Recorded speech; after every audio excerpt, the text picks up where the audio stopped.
Welcome, everyone, to this panel of the Intelligence Spotlight series. We're very glad to finally hosting this panel with distinguished guests Nick Vaughn and Laila Belhaj Muhammad. And one of our guests, Manila Ghafouri, couldn't make it due to an emergency. But before we start into the technical part of our panel, let me introduce Nick Vaughn, who is a UK fact-checking producer at Reuters Fact Check, part of the Reuters news agency's specialized fact-checking unit within its editorial department. He investigates cases of online mis and disinformation with a focus on UK social media users. Before joining Reuters in mid-2023, Nick worked as a researcher on a range of global and social issues, including misinformation and media consumption's habit. Our second panelist is Laila Belhaj Muhammad. She's a freelance geopolitical journalist and board member of Privacy Network.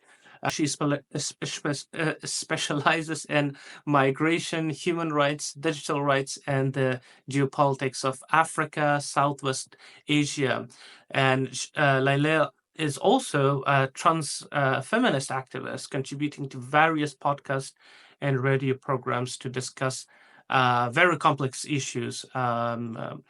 So we know that facts and misinformation, sometimes they intertwine, especially when it comes to crises, when it comes to activists trying to advocate for something or trying to amplify a cause. But sometimes during the crises, it's very hard even for a lot of people, journalists and media channels, to fact check informations that are spreading very quickly. And I believe it's very important to be cautious about before trying to share information, because on one hand it may harm the whole cause or the reputation of that activist or journalist, but on the other hand it may also cause further harm to people who are consuming that information. So let's start with Laila. Laila, thank you very much for joining this panel. So as a first question, I'd like to pose to you is that what is the responsibility of a journalist, and how digital activists could ensure factual reporting? So thank you firstly for the invitation and for organizing this panel. I think it's really important right now focusing on what is like the main issues of fact checking and misinformation, especially online. I believe that the responsibility is significant for both, but maybe more for journalists. And journalists should be like the watchdog of the power. And this role also involves checking news before spreading it. And this might seem to separate concept, like the controlling of the power and fact-checking before the publication, but in reality, they are not, because if we look, for example, at the effects that the spread of false and unverified news has had in the last 20 years, we can also say that it has helped who is in charge right now of the power to got and to rise power. This was true even before, when news was primarily spread in traditional media. And just imagine right now in contemporary days how much more complicated the situation has become with internet and new technologies. On one hand, we maybe as journalists have the anxiety to push news as quickly as possible, even to avoid competition between colleagues, driving by the FOMO on being the first on reporting something that is happening. On the other hand, we have the spread of fake news as if there was no tomorrow, and debunking those stories once they have started circulated becomes really complicated. I'll give you, for examples, two examples. Here in Italy, we have a closed system in the journalism world, meaning that to obtain the press card, you have to work for so many years. Sometimes you have to attend master's degrees and then pass some exams. And after that, you got the press card and you are going to be registered in the Order of the Italian Journalists. One of the exams that we have to pass is ethics. So, publishing false news without a correction is a violation of the Italian ethical code for journalists. And I can assure you that very few people correct their news. And this has a huge impact on people, on the narrative, on what we are saying, on how the news spreads. And even if they do decide to correct, it is done in maybe few lines at the end of the newspaper, so maybe no one is going to read it. So no one knows that someone has corrected a news, and maybe people don't even know that it was misinformation or a fake news. To understand the impact, I give you two examples. Qais, you are Afghan. In 2021, after the fall of Kabul and the Taliban's return to power, a post started to circulate in the Italian social media bubble. The goal was to draw attention on the condition of the Afghan women within the return of the Taliban. All good, very noble goal. But unfortunately, the post was posted with the picture of a woman wearing a niqab on a beach. But the problem is that in Afghanistan, and you can confirm, there is no access to sea. And with a quick check, we discovered that the picture was from a woman on an Oman beach. So Omani Beach in another part of Asia, the Gulf, on the Arab Gulf. The second example is even more recent and maybe more serious due to its political impact. Shortly after the Hamas attack on October the 7th and the beginning of the Israeli offensive on Gaza, if I recall correctly, 2 or 3 days after, news began circulating about 40 decapitated children in some kibbutz. The story was spread everywhere on social media, traditional media, on TV, maybe in institutional statements. The news was debunked on few hours later. However, more than a year later, there are still public figures, politicians using that story also to justify the ongoing slaughter in Gaza. Even Joe Biden, at the end of his terms, brought the story up again.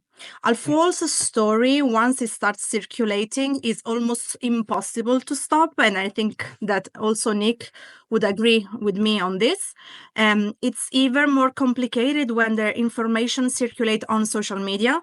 And here we enter inside, like the digital realm. There's no need to recall to all the scandals related to the use of platforms to spread fake news or manipulating election through targeted content. We all remember the Cambridge Analytica cases with Brexit and Trump's first election, but very few people remember that algorithm was tested to manipulate elections in Nigeria and Ethiopia. We also don't need to open the topic on X, since it was acquired by Musk, pushing some contents rather than others, endorsements to xenophobia, etc. I think that the question here is, how do we counter this drift and the use of this platform in these ways?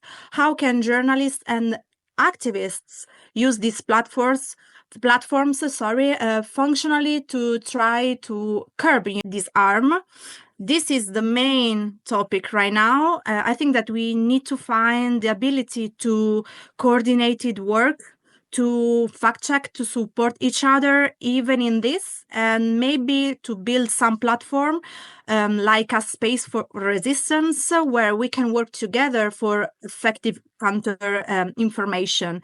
And it's even more urgent right now with like shadow ban, silence of dissent, silencing journalists, and also spywares, installed on our devices. So I think that this is one of the biggest issue right now for responsibility of journalists and activists in counter information. Thank you very much, Leila. It's really interesting because the examples you've given us, and also how it is at the end of the day people who are in the forefront of spreading information and are either journalists or activists, at the end of the day, they do have a moral responsibility to at least spread information that are accurate, or at the end of the day, stop information that they're not sure whether it's accurate or not. And the example of Afghanistan was also interesting because it's a good thing to say, okay, Afghanistan is a landlocked country. How is this possible? You see a picture, someone's waiting and in a place that is like covered with sea. And Nick, thank you for joining the panel. So my question to you is that is everything we consume online, from reading to watching or even listening, are correct? And what are the types of information we usually encounter when we are scrolling through our social media? Firstly, thank you very much for having me. Thank you for the invitation. Looking forward to a good discussion. The short answer to that is no. There's an enormous variety of information. It's not just true information. It's not just false information. And moving away kind of from what Layla was saying about news organizations and journalists, we have that accountability mechanism. And if you look at social media, there isn't that accountability mechanism for when people are talking, sharing their views get mixed up with events. There's no sort of feedback loop for posting incorrect or misleading information. And that means that our online spaces kind of get polluted, and we have this sort of gray area of not knowing what's true and what's not. I mean, we can break down the types of information that we see very broadly into probably 3 or 4 topics. One is true and verifiable information. So say a post on social media, whether it's from a journalist or an activist or neither, a social media account that has 400,000 followers and pushes a certain political view may post, say, for example, they may say that a health ministry of a country has announced a new vaccine rollout. Now, we know that if that's true, we know if that's verifiable, if there's corroborating evidence. So if we're able to check the health ministry statements, announcements, and it has the same information over there, that's one point of evidence. There may also be a representative of the health ministry, I don't know, talking in parliament or addressing press outside following the announcement. We may have the vaccine manufacturing company saying it as well. So the point being, there is verifiable and true information out there, and we define it as such if we're able to see that information from a reliable source elsewhere other than just in that post. And obviously this is the best kind of information, but not necessarily the type of information we see all the time. Another type of information we see, without moving on to false information straight away, is misleading and missing context. Information that may have one foot in truth, but that may omit or somebody maliciously twisting details that causes confusion. So we see this a lot as fact checkers. We know everything is not black and white. It's not just this is true, this is false. There is that middle ground, and we see things. For example, this is a hypothetical example, but say for example, there's a short video clip, a 4-second video clip of a refugee rights activist, and the 4-second video clip shows them appearing to say, "I do not stand with refugees." But actually, if you look at the full-length clip, it might be that they say, "I do not stand with refugees, persecution and mistreatment by some members of society." So, for example, the context has been completely lost. In that case, likely to be deliberate, where people have decided to snip something and share it as true or as exact as possible. So I think it's a really important distinction that it's not just true or false. This sort of misleading, missing context, true information being taken out of context and shared, and then that snowballs and can sort of create more harmful and even more inaccurate narratives around that event. And then obviously we have false information. So I'm sure most people will be aware of the distinction between dis and misinformation, but disinformation obviously being the sharing of false information with the knowledge that it's false, so with malicious intent, and misinformation being the sharing of false information without necessarily realizing that what you're sharing is false. And I mean, misinformation has become that catch-all term, really, because deciphering at the surface level intent can sometimes be quite difficult. It can merit sort of larger investigations into the reasons why things are said and who's saying them. But in essence, they're the kind of the 3 categories. We've sort of got the truth, the verifiable, we've got the misleading and the missing context that requires fact checking, and we have the false. And I think it goes to say, anyone now can publish anything online, and anybody can build up a following of social media followers online that gives them a platform that they wouldn't have necessarily had 5, 6, 7 years ago when people were only sort of first starting to make that jump to social media for news. So it really shows the importance of everybody, but especially those with platforms as well, checking the information that they do see, especially when, misinformation and misleading content, it tends to stem from emotion. Someone may see something that stirs something inside them. They see something distressing, or it provokes a reaction, and more often than not, that's the content that may be slightly misleading. So people share on without checking is the point that I'm making, and it really does show that there is an importance to checking before sharing, even if it's 15 minutes, checking the source, or checking who's been sharing this previously. So that's the kind of information we see. Maybe three broad categories. Thank you, Nick. Precisely, and I always emphasize on the differences of those information as well. Whenever I see people trying to find out what does that mean, because sometimes it could be very confusing for people as well. Okay, what is misinformation? What is disinformation? What is malinformation? You put it very rightly there. I had a very interesting experience as well with how misinformation can cause a lot of harm, actually. And it was around there was this incident that happened between Afghanistan and Iran border that we briefly discussed, me and Nick, the other day, which claimed that more than 260 people were massacred by the Iranian border guards. However, it was very evident it was a misinformation, but it lacked substantial evidence, and it came from one source only. And also, the videos were kind of from different timings, from different places, and even a picture of people appeared with 20 deceased bodies, which eventually was debunked, and it was from a suicide attack in Pakistan unrelated to that incident. But later, they found out that actually there were very minimum injuries and casualties, and all of them were caused because they stepped on landmines in that area.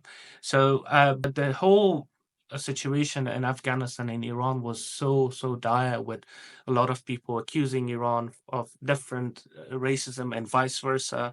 Pakistan, and the whole topic of migration and border strategy and Iran and Afghanistan. So it's very important as an activist, but also as journalist, to constantly verify and also distinguish that, because maybe it was a deliberate misinformation, or came from a source, or it was unverified claim. So Leila, misinformation isn't just always about the false information, right? It's also about suppression, where real stories could be buried under the noise, because you have a regime or a group trying to claim something or spread the news in order to hide the truth as well. But in your experience, have you encountered this in your work generally? And how do journalists could fight back against such incidents or instances? Wow, this is this is a huge question. I haven't faced directly, in the sense that, as you mentioned at the beginning, I cover a really complicated region and regions in general. Most of the countries that I cover are led by dictatorship, authoritarian governments, and especially governments with really stricted law on what journalists can spread or not. And yeah, in the sense that when I have to report on some countries, I always try to read, to search, to have as many sources as I can, and not only like institutional one as news outlets, but also people who live in the country. I think especially people and journalists covering foreign politics, world context, etc., has to have people as sources, not only like the institutional statement or the institutional news outlets. Yes, there is a lot of misinformation trying to spread propaganda, trying to change the perception of something that happens. First thing that comes to my mind is how maybe some African leaders try to let journalists to spread the news about migration, how like they block migrants, or how they are trying to the agreements with the European Union for what concerns, as I said, stopping migration. Or in war context, we know that like it's the most evident scenario in which like propaganda it's spread from both sides, and something that we have to keep in our mind when we cover wars. For example, we are humans, so it's normal to maybe have, how can I say, to prefer a part, not the other, but we have to remember that both sides use propaganda to to let people be on their side. It's really complicated right now. It's also complicated when you cannot go on field, also to verify with your eyes what you are going to say, or if the information is true or it's not true. As Nick said before, like especially when we speak about like institutional statement, maybe we don't have the tools to verify if it's right or if it's wrong, if it's true. How we saw it also, for example, during the pandemics, how like government use data to like paint a kind of scenario, how they use the data of sick people, how they use the data of deaf people to close or open the streets, etc. So it's really complicated, and sometimes I think that we are also scared, and we also fear, to unlock and debunk the misinformation from some governments, some people in power, etc.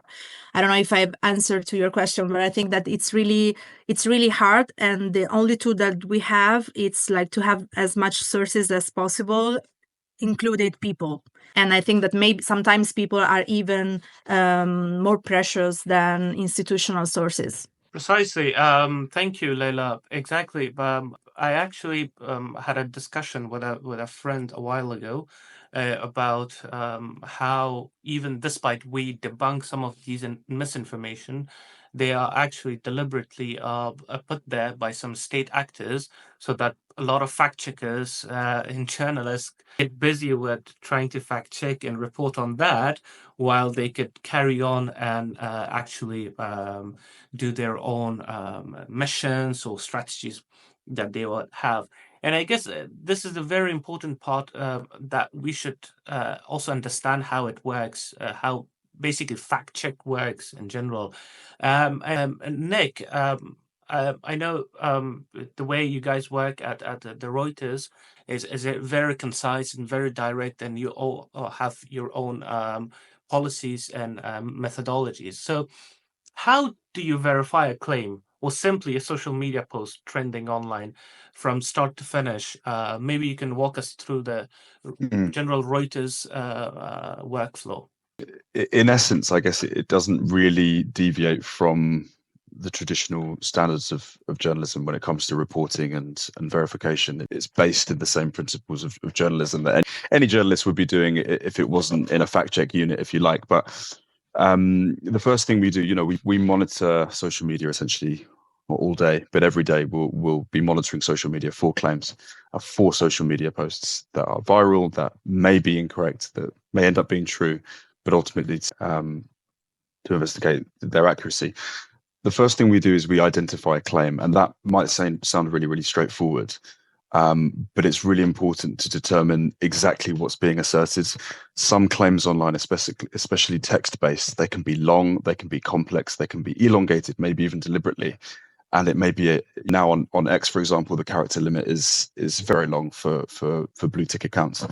So identifying the claim at hand and identifying the claim that you're going to debunk is the most important thing. So, for example, is the claim that a public figure was arrested, or that the public figure made a statement about being arrested? Is the claim that an explosion happened, or was the claim that an explosion was killed X amount of people, or happened at this location, or was done by X group. So first of all, it's really identifying what the claim is, the crux of it, and only then can you really proceed.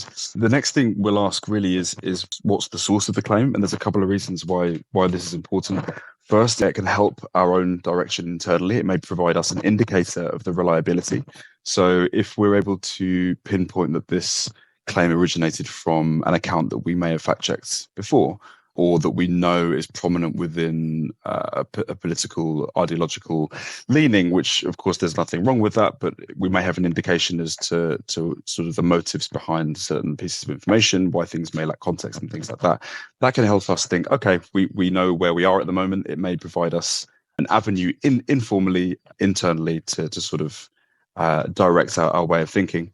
Another reason that we try and identify the source is to actually get in contact with them. So if we are in a situation where we have a suspected video purporting to show a political event or a public figure from France talking about something, for example, if we are able to identify the source of that video, the person who posted it first, that allows with our verification, it gives us a head start with our verification, because we're able to ask, are you the creator of this video? Can you vouch for its authenticity?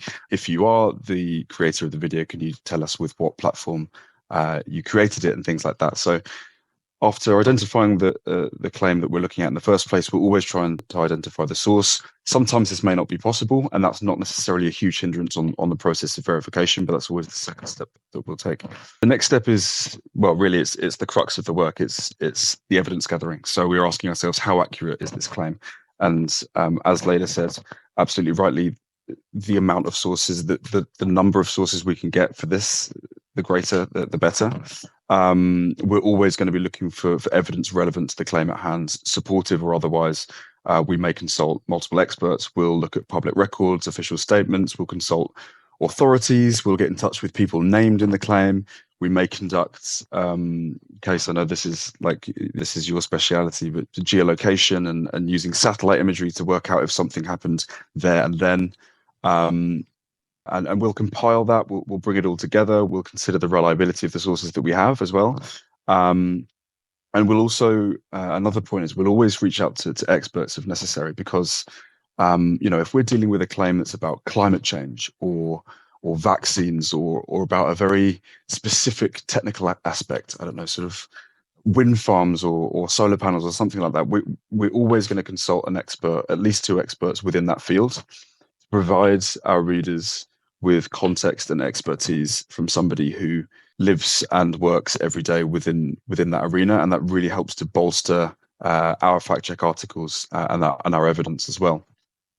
With the evidence that we have, once we've identified the claim, we've checked to see if we can find the source, and we've consulted experts and academics and public statements and things like that for our evidence base. We'll consider the evidence that we have and essentially form a conclusion and assign it a verdict. So at Reuters, we have a number of different verdicts. These range from false to no evidence to misleading, missing context, synthetic media, altered, things like that. That will essentially be in one line our conclusion of how accurate the claim is or how accurate the social media post is.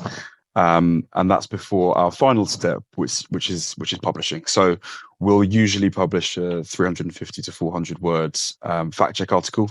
It appears on a dedicated section of the Reuters.com website, viewable by everyone, and we always hyperlink to the supporting evidence that we do have and name sources wherever possible. So that's kind of a very sort of basic overview of our workflow.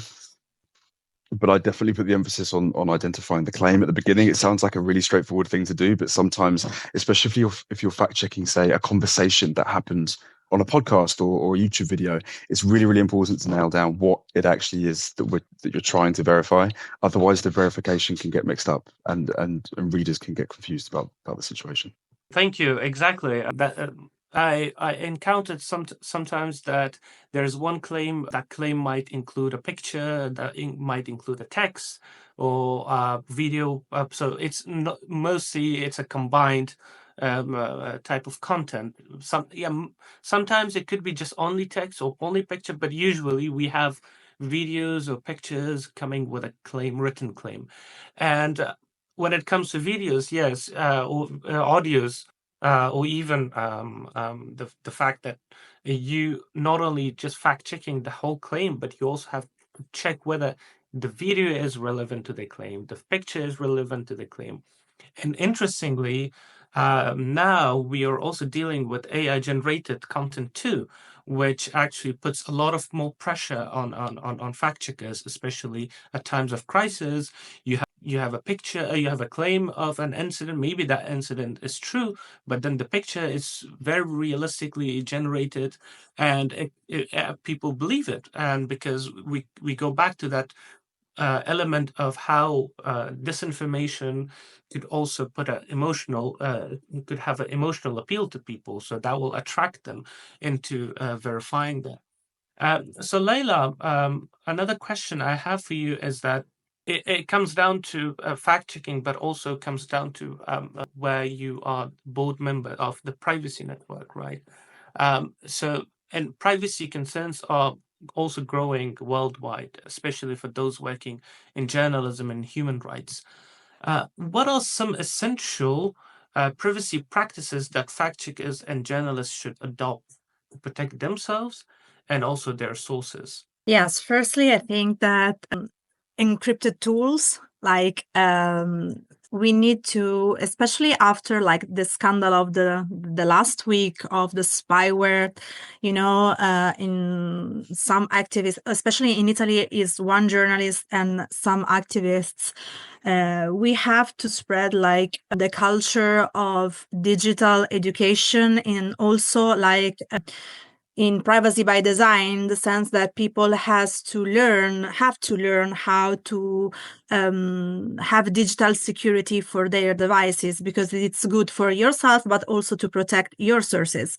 This is, I think, one of the biggest issues right now, especially for elder journalists who are maybe not into technology, and maybe they are not aware of how much is risky for their sources, especially if they cover some kind of news. They have to protect people. And also all the problems with VPNs. It's good also, especially if you work in some spaces, maybe closed spaces, having VPNs can be useful. We are trying to also make workshop for activists, not dealing with the digital world, but also with journalists, because maybe what I feel here in Italy, for example, it's like activists, maybe environmental activists, human rights defender, people dealing with migration, they don't feel that privacy, data protection, and digital rights are also something that they have to be care of. But maybe after this scandal, they start to realizing that it's really important for everyone who works in the activist field to protect themselves, to be aware to how to protect themselves, to know their digital rights. It's really on a lot of levels, from the technical point of view, from the law point of view, till the basics, not using some, for example, some tools of apps that change your faces, some filters, without knowing that they are not compliant with the GDPR. So some people can steal your data. And if you're an activist, it's not so good that some enterprises has your data in this way, having also the right to choice. You are aware that you are going to give your data to some enterprises, to some societies. It's really, connected like the ancient privacy view, like to protect conversation, etc., to the newest version of the privacy law, the data protection law, etc. Here in Europe, maybe we are a little bit more protected because we have the European Union trying to protect our data. But I don't know that if it's going to endure a lot, as much as we are seeing how like the policymakers are moving. We have seen it yesterday also during the AI summit in Paris. So I think that it's a topic that has to become more and more important to everyone who works with devices in general and that use data and use sources, and that's it. All the digital world, it's really connected with our work. So Absolutely. Privacy has become an integral part of how we function in a society nowadays. From using social media to being a journalist, an activist, or simply carrying out day-to-day activities. The simple fact that we enter a web page, we have to accept the cookies of it. Otherwise, the web page wouldn't work properly. And also, there are good things about it as well, that we actually expose some of our privacy stuff in order to receive those benefits or services. But on the other hand, if you are in a vulnerable position, if you are someone who is scared of being surveilled on, I think it's very important to be cautious. And at the end of the day, there is a good principle in journalism, also in open source intelligence, and that's called the do no harm, meaning that your work shouldn't harm others, and also shouldn't harm you or people that are involved with it, including your sources and other parts. And there's always this discussion as well on social media, but also in times of crisis.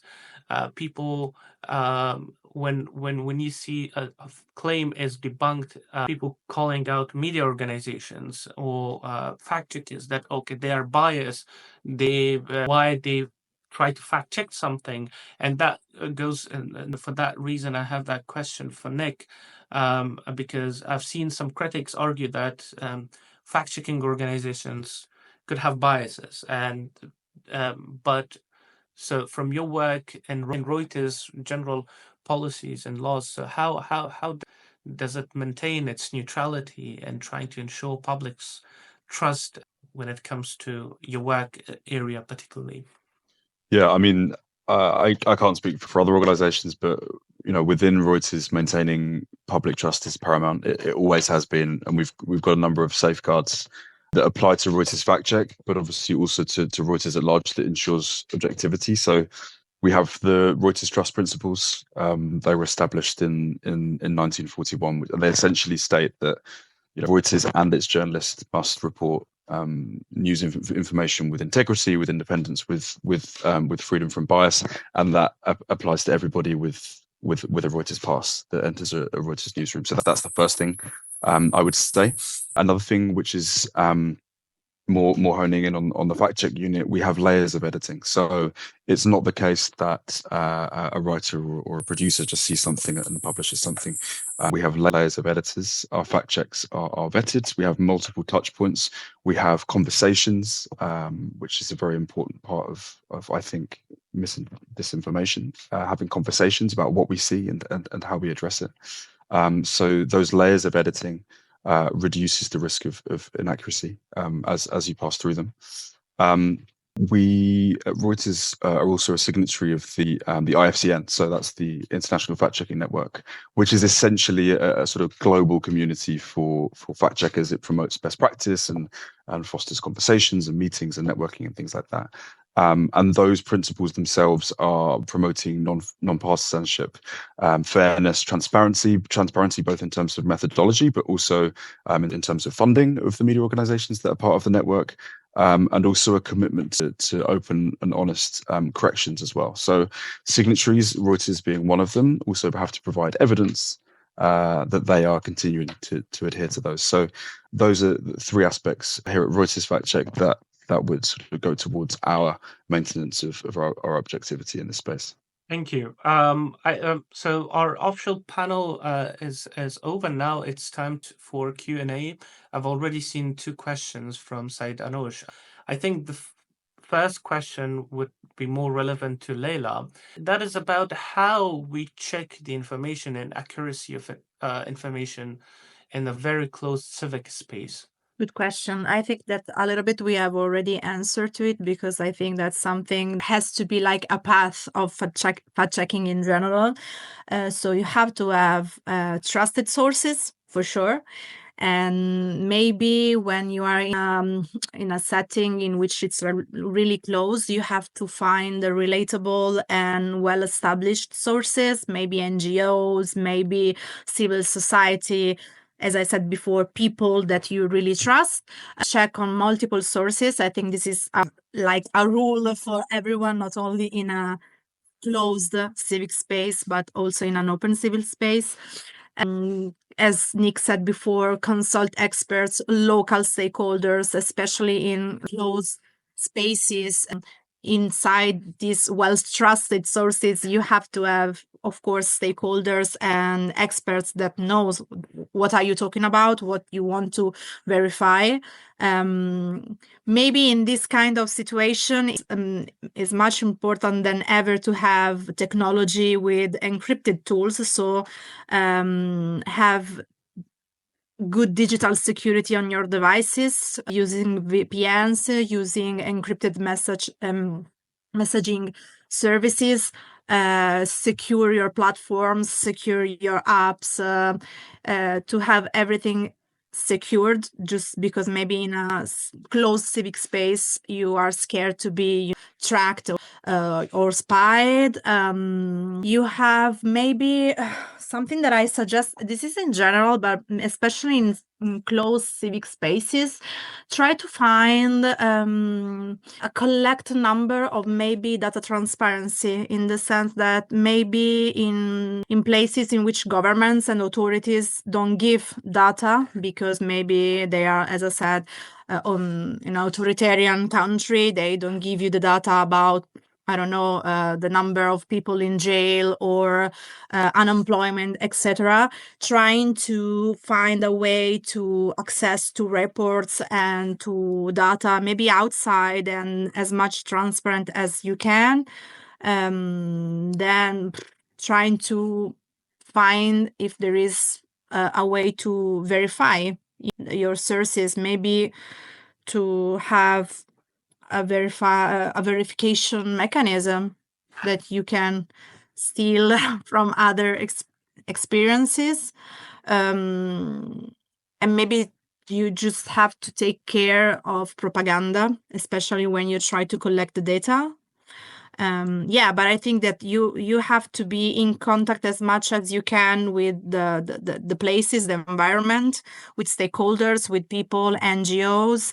Be aware to, as I said, protect your devices as much as you can, and to take in consideration that it's really complicated to collect data. So if you have the possibility to find data from the outside, but also from the inside that are transparent, it's maybe a surplus. Thank you.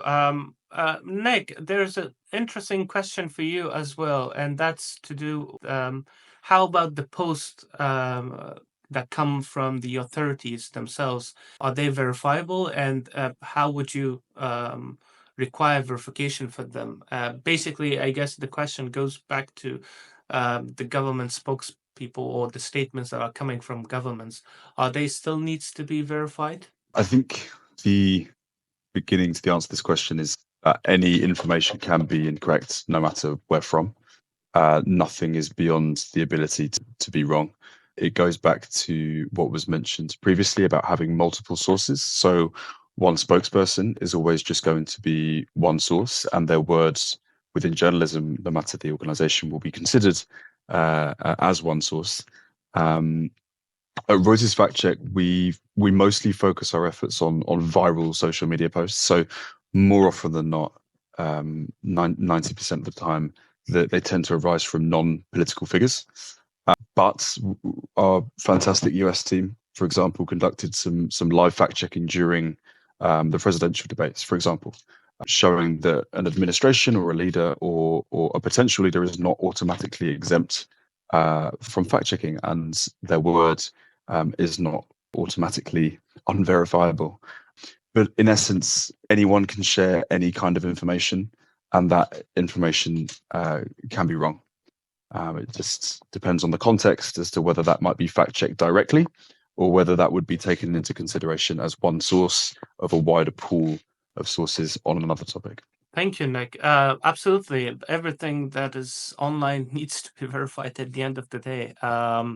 So for the participants, if you want to join the discussions, you can either type your question in the chat, or you can also speak and turn on your camera. Leila,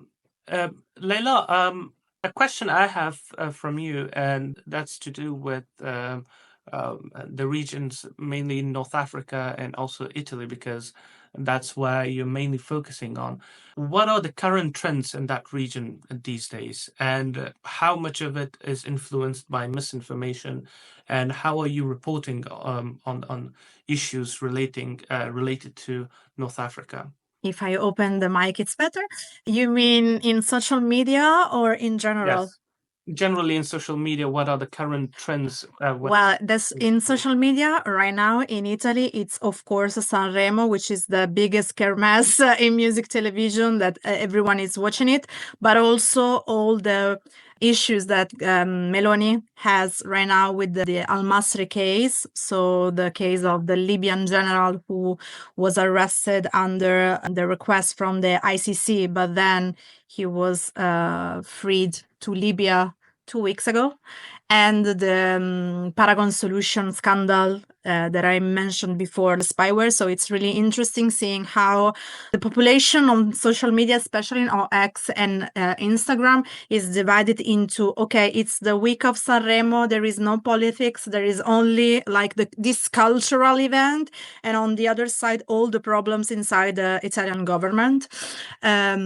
For what concerns North Africa, you have, of course, in Egypt, it's like the Palestinian situation because of the proposing from Trump to expel Palestinians to Egypt. So this is one of the main topics in the Arab world in general, not only in Egypt or North Africa. And in some parts, the migrant issues.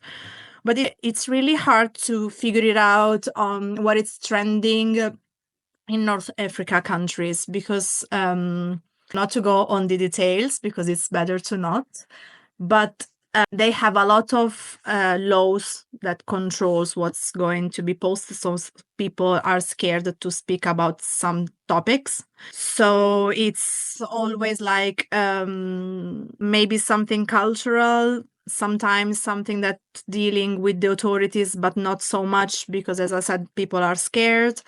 It's right now maybe the main topic in general. It's Gaza, of course. It's still Gaza.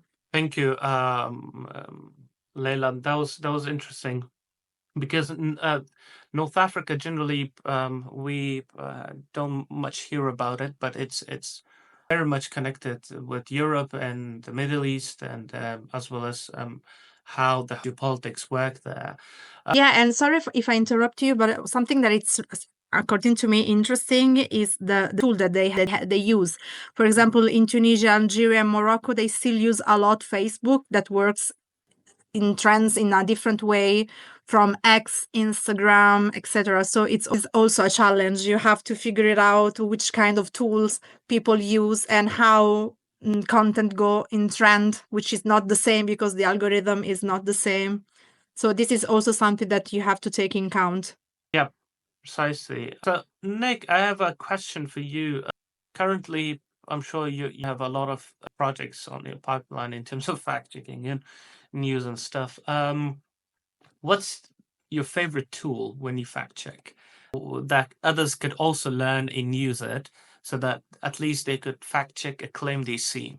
I think reverse image search. I think it's one of those things. Everybody knows how to Google something. Everybody knows how to search for an image with text, but a simple reverse image search using Google or using TinEye, for example, allows us to see where an image has been posted on the internet before. So this comes in extremely useful if, for example, there is an image of rubble or a crater, and someone has claimed there has been an explosion in X town, and they use this image as the evidence of such. Whilst the text-based claim exists on its own, we are able to reverse image search the image that's being claimed to show that event.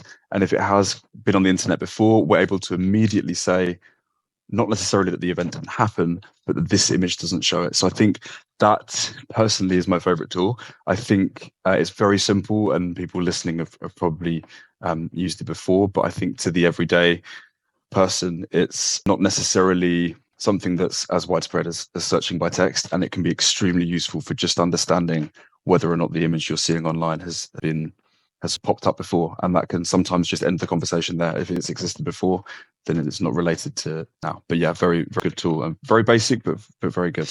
Thank you. Leila, we have a question here for you, I guess, maybe because it's about the Italian context, which is that in Italy, it comes from Jonathan, that we have a problem in mainstream media and even in activism online and offline, and that's all-rounder. In Italy, we say tautologi or tautologi. I don't know how to pronounce that in Italian, but the example is a journalist right now speaks and writes about Palestine because it's the main event right now. But 2 years ago, he spoke or wrote about Ukraine. That's another point that corrodes, ruins information in our societies. So it was a bit of dense question, but I think you got it. You're in mute. It's tautology. Tautology, it's people that know about everything, but actually they don't know about nothing because they speak about everything. I can speak from my perspective. In my perspective, this is a huge problem in Italy. If we look into our other countries, European countries, I know, for example, the French one, which is the one that I know the most, you cannot find this figure that we have in the Italian television, for example, the columnists that speak about everything. For example, if you have a talk show about political stuff or maybe something that happened, everything, you have the same person 3 hours speaking about a lot of different topics, from the economy, foreign politics, internal politics, whatever. This, I think, has an impact on how the Italian population, for example, don't trust journalists anymore because no one is trustful, because everyone speaks about everything without having the skills to speak about everything. It's not, don't have like a diverse parterre, not only for what concerns like different background, but also academic background, competent background. I mean, this is a really huge problem in our network, and this is also why people are not buying newspapers anymore. They are not watching to television anymore. Like the journalists and the editorial sector in Italy, it's really in this huge crisis. Also because normally they look at the name of the person who is speaking much more than the competence that this person have. We have journalists that from New York speaks about what's going on in DR Congo, for example, without maybe don't know where Congo is in Africa. I remember when something happened to Tunisia, they spoke with the correspondent in Cairo. I mean, they are in completely different countries with different cultures, with different borders. Maybe it's better to speak with someone who is in Sicily, that at least it's nearest than Cairo to Tunis. This is really problematic in our journalists' world, but we have to find the to enter in the spaces. This is the only way, and we have to let us let people know us and be, how can I say it, to trust us because of our work. We have to work, we have to continue to do what we are doing if we are doing well, and maybe people will understand the difference between someone who speaks about everything without knowing nothing and people who knows what are they talking about. Precisely, and I agree with what you said, Leila. I've seen also lots of people, journalists, and even in the Afghan information space that they sometimes want to just go with trends and talk about places that even they don't know the context of it, or they start comparing countries together, which is actually, it's disrespectful towards that country, and shared history. They have different history, different political space, and different context to them. As we are at the last minutes of our panel, I think you might think about this question, but what was the most funny thing you fact checked online so far in your career? Difficult to answer. Focused on the UK, we get less of the sort of conspiracy aspect to it. We also like to maintain quite a high bar with what we put out. When we're considering what to fact check, it needs to be at least harmful. It needs to be considered and taken seriously, and it needs to be widely spread. So I don't think I can answer that. I don't necessarily have a funny one because we like to keep quite a high bar. Great. Yeah, that's another thing that we understand about Reuters, because having the high bar and things that actually harm, because sometimes so there are some information that necessarily don't harm much, or maybe are deliberately posted as a joke or as an opinion, rather than that's also something I think activists and fact checkers should be because there are online sarcasm as well, and some people just take it very literally. So be cautious of that. Leila and Nick, thank you so much for joining the panel. As a last question from both of you, what's that one word, one term that you use mostly in either your work or daily life, and that it has a strong meaning in generally in your life? Oh, that's a tough one. I might sound boring, but it's probably verification or verify. How do we, or maybe knowledge? How do we know? Always questioning what we know based on either what we see on social media, but also from the evidence we get. So maybe verification, if that's not too boring of an answer. Verify. Verification. Okay, we got that. And from you, Leila?